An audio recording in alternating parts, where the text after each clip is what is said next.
And Nick can see that she's trying too hard, and that makes him uncomfortable, which makes him shut down, which then makes him a target of the therapist who says, you're emotionally shut down. So there's this really fun thing that happens as you're moving through where there's just these tiny little mannerisms that can just be that day only is the only time they did it. It becomes part of the movie forever. Thank you. So we're entering into, a new world, so to speak, with this sequel, right? So I want to know, how did you balance introducing Gary and things like Marsh Market with the original feel and theme, so to speak, but still make it new and exciting for audiences in 2025? Yeah, no, I mean, it is really tough because we love so much of what the first movie had. Nick and Judy definitely are still at the core of the story we're telling, but then we have favorites like Mr. Big, and maybe Flash is in there somewhere. There's a naked yak that shows up at one point. Yak, you never know. And then we have all these amazing new characters and new worlds we're exploring with them. So it is a big ask, but the nice thing about Zootopia, it's a world that can expand. And this movie is honestly the biggest movie we've ever done at Disney Animation in 100+ years of making films. It is absolutely enormous and has a great center of heart around the mystery, around the escaped snake. Yeah, and I'd say to your earlier question, you need a very solid core. And the core of this movie is the relationship between Judy and Nick, and making sure that as we went through the last 5 years, they were always in the center. We have all of this fun that happens around them, tons of great emotion, this roller coaster that you get to go on. But it's always, keeping their relationship front and center. So being that their partnership is the core, right? What's a moment or a craft choice, blocking, improv, or something like that, that you felt, illustrated Nick and Judy's push-pull dynamic throughout the fiction? I mean, there's a billion of them. I think the nice thing about working with both Jenny and Jason is that, I think a lot of our job is setting up this sandbox for people to play in. And so when we record the scenes, and it'd be a scene, I think, for instance, Nick and Judy at a therapist, a couples counseling, basically.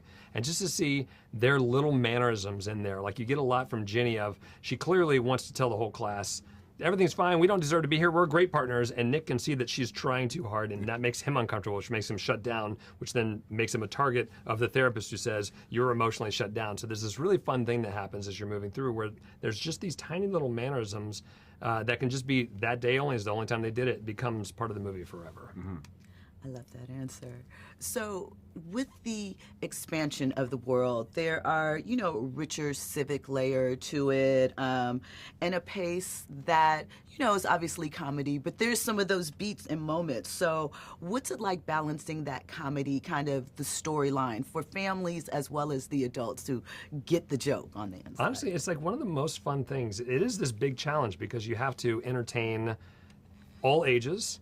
You have to entertain people around the world, and that means that there's a joke that this group might get, that this group may not get, or that this age will get and this other age won't. And I think as we're going through, we really keep those things in mind as we're going through the process because, of course, we want everyone to really enjoy this movie. It's a really funny movie, but it does have this emotional core. And I think depending on who you are and what your experiences are, that will hit you very differently, and that's something we're really proud of. Yeah, one of the things we like to talk about a lot, and this is great. Last week we recorded the score with Michael Giacchino on the scoring stage, and it's really like putting together one of these films is like writing a piece of music. It has it needs different movements, it needs different parts that are exciting, some parts that are heartfelt, and other parts that are comedic and stuff. And that's where someone like Michael as a composer is a great partner in telling your story. Yep.